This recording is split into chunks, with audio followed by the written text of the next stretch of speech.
L के साथ में। नमस्कार विद्यार्थियों, मोहरी देवी तापड़िया कन्या महाविद्यालय जसवंतगढ़ के यूट्यूब चैनल पर मृत्युंजय खींची आपका स्वागत करता हूं। विद्यार्थियों, हम जो है राजस्थान की प्राचीन सभ्यताओं की बात कर रहे थे और उसमें कालीबंगा के चर्चा हम लोग कर रहे थे। पिछले 2 या 3 वीडियो में हमने उसको कालीबंगा की जो सभ्यता है इस पर प्रकाश डाला। अब जो है आज हम कालीबंगा के सामाजिक जीवन और आर्थिक जीवन की चर्चा करते हैं।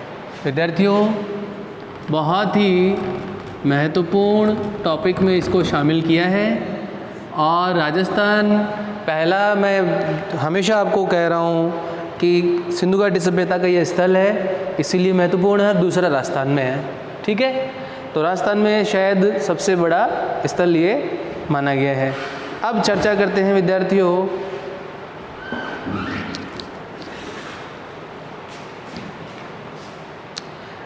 उत्खनन में अनुमान लगाया कि कालीबंगा के समाज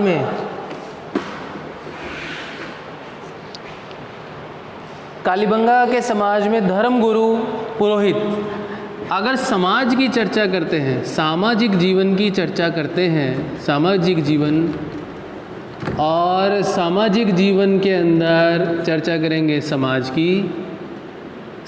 की चर्चा करेंगे तो समाज के अंदर वर्ण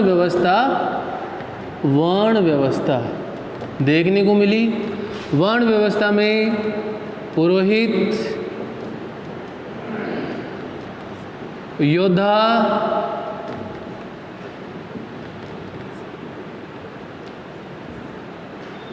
व्यापारी और चौथा श्रमिक, ये वर्ग देखने को मिले। विद्यार्थियों, इन्हें अगर आप गौर से देखेंगे तो वैदिक संस्कृति के अंदर यही ब्राह्मण, क्षत्रिय, वैश्य और शूद्र के रूप में देखने को मिलेंगे। लेकिन वहाँ व्यवस्था जो है वो उत्तर वैदिक काल में जाते जाते कठोर हो जाएगी। यहाँ जो वर्ण व्यवस्था है ये समतावादी है, समतावादी, यानी कि जिन्हें जो काम आता है वह काम कर रहे हैं और वह उस काम में जो है वह स्वतंत्र है और यहाँ पर कहीं भी जाति का उल्लेख नहीं है। पुरोहित जो धर्म से संबंधित काम कर रहे हैं, योद्धा जो सेना संबंधित काम कर रहे हैं या रक्षा संबंधी काम कर रहे हैं, व्यापारी जो व्यापार संबंधी काम कर रहे हैं और श्रमिक, और श्रमिकों में भी कृषक, कुंभकार, बढ़ई, सुनार, दस्तकार, जुलाहे, ईंट निर्माता, मोहर निर्माता, मुद्रा निर्माता, ये सब जो है वह देखते हैं। तो आपको हमने जब ये कहा कि दूर और नगर और मध्यम नगर, इन स्वरूप में जब ये व्यवस्था देखने को मिले तो निचला नगर या नगर में जो श्रमिक वर्ग है या लोग हैं वह कृषक, कुंभकार, बढ़ई, सुनार, दस्तकार, जुलाहे, ईंट निर्माता, मुद्रा, मोहर निर्माता, ये लोग जो है वो जीवन यापन करते थे। ये जानकारी हमें मिलती है। अब नागरिक जीवन में त्यौहार और धार्मिक उत्सवों का पर्याप्त महत्व था। समाज के अंदर धार्मिक उत्सव इनका भी प्रचलन था, उत्सव भी देखे गए हैं और त्योहारों के मनाए जाने की जानकारी भी मिलती है। साथ ही खिलौने, पासे, मत्स्य कांटे आदि के अवशेष जो है वो मनोरंजन की जानकारी भी दे रहे हैं। तो धार्मिक उत्सव के अलावा मनोरंजन भी यहाँ पर लोगों के द्वारा किया गया है। मनोरंजन के जो स्वरूप हैं उन स्वरूपों में खिलौने, पासे, खिलौने यानी बच्चों को जो है खेलने के लिए खिलौने बनाए जाते थे। पासे से जानकारी मिल रही है कि द्रुत कीड़ा, ठीक है, जुआ, ये खेला जाता था, ये जानकारी मिलती है। और इसके अलावा कहीं कहीं मछली पकड़ने के कांटे भी मिले हैं। संभवतः ये शाकाहारी और मांसाहारी दोनों ही प्रकार के देखने को मिले हैं। शाकाहारी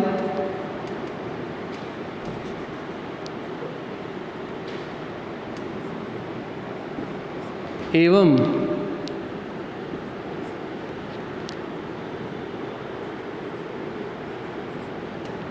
मांसाहारी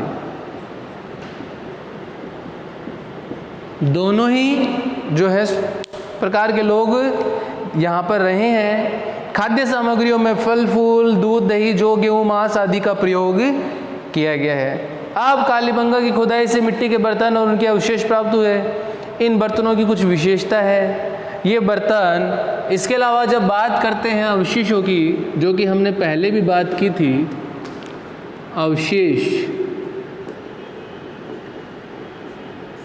अवशेषों में मृद भांड ये प्राप्त हुए। और मृद भांड जो है वो पतले और हल्के हैं और चाक पर बनाए गए हैं। पतले हैं, हल्के हैं एवं चाक पर निर्मित है। ठीक है। बर्तनों पर लाल रंग है और शीर्ष और मध्य भाग पर काली और सफ़ेद रंग की रेखाएं दिखाई देती है। तो बर्तन जो हैं वह लाल रंग के भी मिले हैं और इसके अलावा काली और सफ़ेद रेखाएं भी देखने को मिली है। इन बर्तनों पर चौकोर, गोल, जालीदार, वृत्ताकार, घुमावदार, त्रिकोण एवं समानांतर रेखाएं मिलती हैं। जालीदार, समानांतर, गोल, वृत्ताकार, घुमावदार और त्रिकोण, इस प्रकार की आकृतियां या रेखाएं देखने को मिली हैं। अर्थात इन पर, बर्तनों पर जो है ये मृद भांड है, इन पर अलंकरण किया गया है। इसको आप सीधे शब्दों में लिखें, अलंकरण।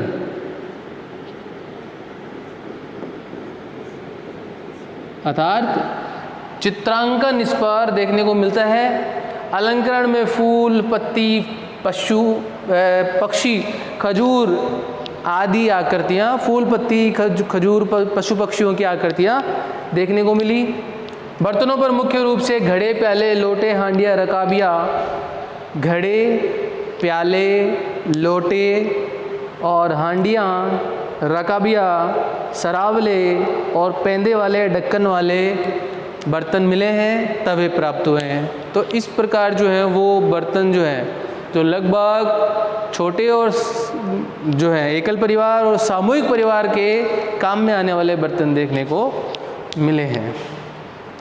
ठीक है। इसके अलावा खुदाई से जो खिलौने प्राप्त हुए हैं, अगर मनोरंजन की बात करते हैं तो खिलौने प्राप्त हुए हैं।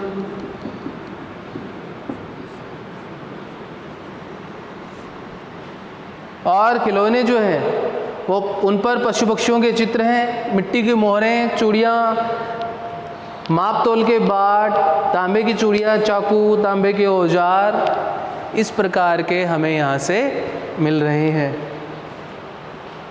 कांच के मणिये, तो देखो विद्यार्थियों, एक एक वस्तु एक एक जानकारी देती है। मिट्टी की मोहरें, अतार जो है व्यापार हुआ है, ये जानकारी दे रही है। इसके अलावा चूड़ियाँ जो है श्रृंगार प्रसाधन में इनकी अभिरुचि को दर्शाती है। तोल के बाट अर्थात व्यापार किया गया है।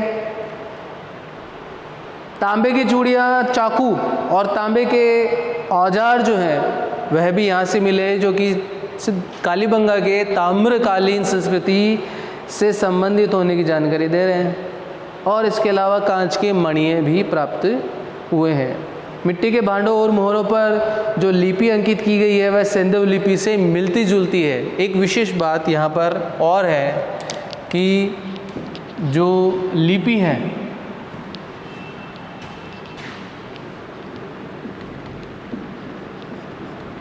वह सैंधव लिपि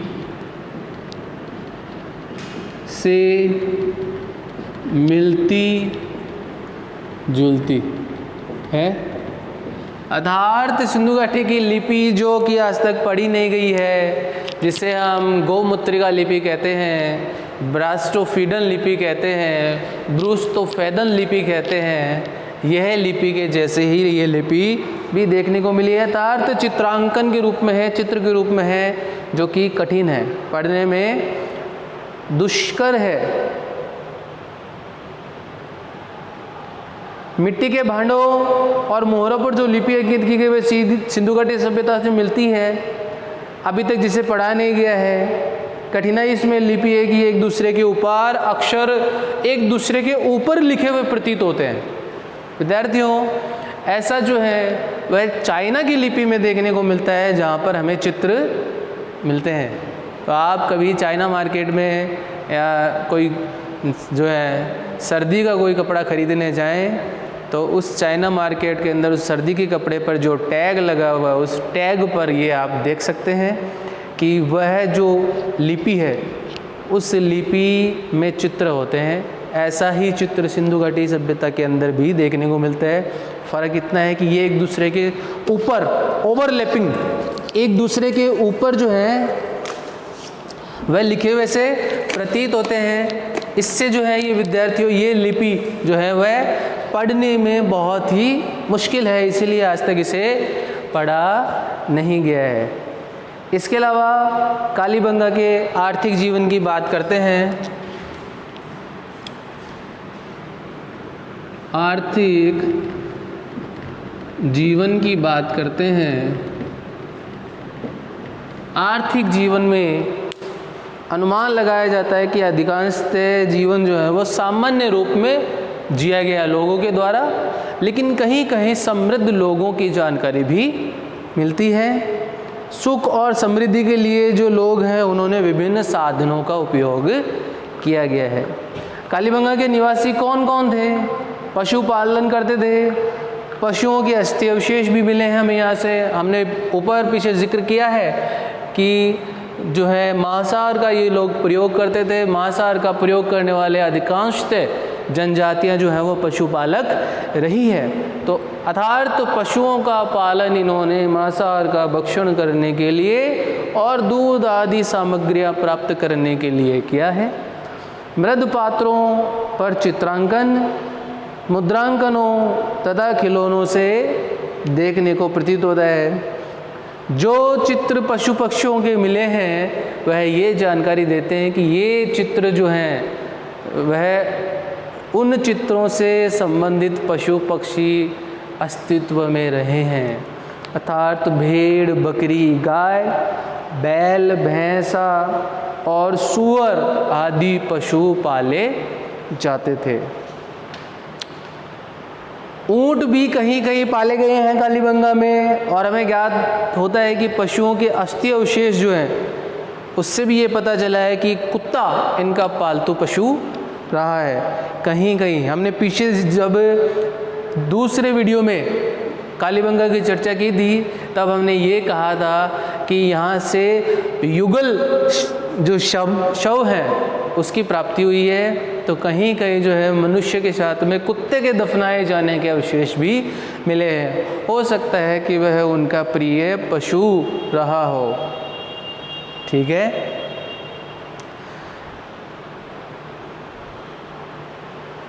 सरस्वती या दृश्यवती नदियों द्वारा लाई गई मिट्टी कृषि जन्य उत्पादों के लिए बहुत ही उपजाऊ रही है, इसीलिए ये कृषि प्रधान स्थल रहा है, जो गेहूं और जौ की खेती के लिए भी जाना गया है।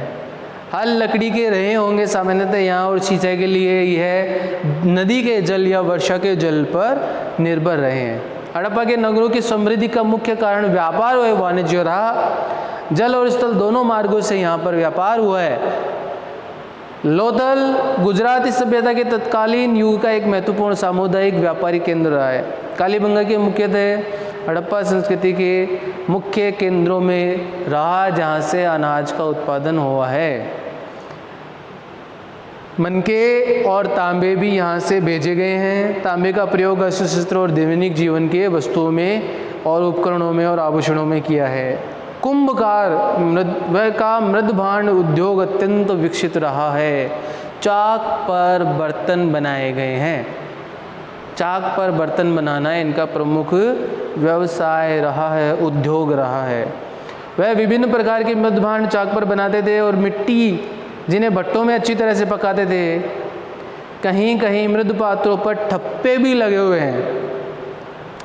उत्खनन में विभिन्न प्रकार की मुद्राएं, मोहरें, मूर्तियां, चूड़ियां, मनके, औजार आदि प्राप्त हुए हैं। और शिल्पकला भी इनकी उन्नत रही है।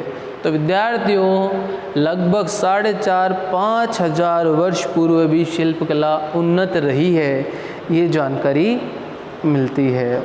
सोने चांदी अर्ध बहुमूल्य पत्थर, शंख के आभूषण का निर्माण किया गया है। स्त्रियां कानों में कर्णाभरण यानी कानों के अंदर जो है वो आभूषण है, जैसे जिन्हें छल्ले बोलते हैं, कर्णफूल बोलते हैं, कर्णाभरण बोलते हैं, बालियाँ बोलते हैं, इस प्रकार के आभूषण पहनती थी और बालों में पिन्नों का प्रयोग करती थी।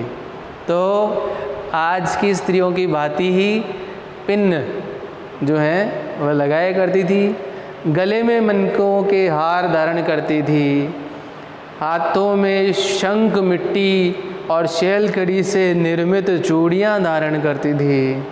अंगुलियों में अंगूठियाँ पहना करती थी और एक शव के साथ तो ताम्र दर्पण और कान के पास कुंडल भी मिले हैं। स्पष्ट है कालीबंगा के जो निवासी हैं वह सौंदर्य प्रसाधन के प्रेमी रहे हैं।